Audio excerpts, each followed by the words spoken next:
Bonjour, c'est Eric Cordier. Alors, cette vidéo est un peu spéciale, car je vous signale que elle va être difficile à croire. Elle sort complètement du concept que vous vous faites de la vie. Et pourtant, aussi incroyable que cela puisse paraître, c'est une conception qui prend de l'ampleur dans le milieu scientifique. Donc je n'invente rien. Bon, d'ailleurs, justement, c'est pour cette raison que la loi sur l'audiovisuel nous impose le sigle déconseillé aux moins éveillés en bas à gauche. Voilà. Donc, voici la représentation d'un cerveau, qui est la même partout sur la planète, à quelque chose près. Lorsque vous vivez votre vie de tous les jours, vous avez l'impression que vos cinq sens, le toucher, l'ouïe, le goût, l'odorat et la vue, permettent une représentation du monde extérieur. Puis si on ajoute deux paramètres comme le temps et un espace en trois dimensions, vous avez tous les outils pour vivre avec les autres personnes qui sont conçues comme vous. Comme sur l'animation, les bobines font office d'enregistrement, tout comme les images qui s'enregistrent dans le cerveau.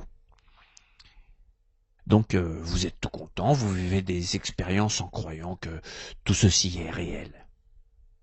Mais voilà, il y a juste un petit problème, ou plutôt un grand problème avec tout ça. Car ce qu'on a l'impression de vivre d'une manière tout à fait tangible, la physique quantique nous dit que nous fabriquerions tout ça. Certains physiciens parlent d'hologrammes, d'autres de matrices, etc. Enfin, quoi qu'il en soit, beaucoup d'avis se rejoignent pour parler de simulation. Donc, si tout ceci est une illusion, comment ça fonctionne? Revenons à notre cerveau et faisons revenir nos cinq sens. Mais cette fois-ci, pas à l'extérieur de vous-même, mais dans votre cerveau. Car c'est là que ça se passe. Bon, sans oublier le temps et l'espace que nous intégrons aussi dans notre cerveau. Alors, imaginez une technologie, si on peut appeler ça comme ça, où les cinq sens peuvent être reproduits, plus le temps et l'espace, uniquement dans un simulateur. Les êtres humains y arriveront, ça j'en suis certain. Eh bien, vous auriez l'impression de vivre votre vie que vous vivez actuellement et au sein de cette simulation, on découvre avec la physique quantique qu'on vit peut-être dans une simulation. C'est magnifique comme scénario, n'est-ce pas?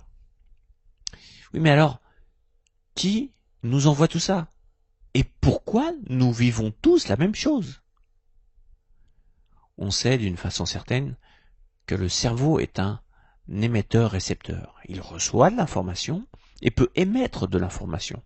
Donc, imaginons une antenne qui émettrait les informations pour voir le monde tel que vous le voyez. Les images ne seraient pas projetées à l'extérieur, comme vous l'avez vu tout à l'heure, mais tout se déroulerait uniquement dans notre conscience. Mais qui émettrait? Ce serait un autre vous, ou une conscience unifiée faite de pure énergie, une seule conscience pour toute l'humanité, ou ce que la spiritualité nomme une âme.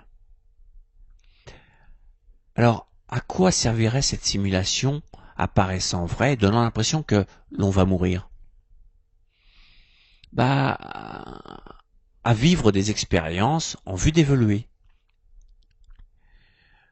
Je vous conseille d'observer la science pour savoir qui vous êtes vraiment, car elle essaye en permanence de faire des simulations dans tous les domaines, comme un ado qui joue aux jeux vidéo.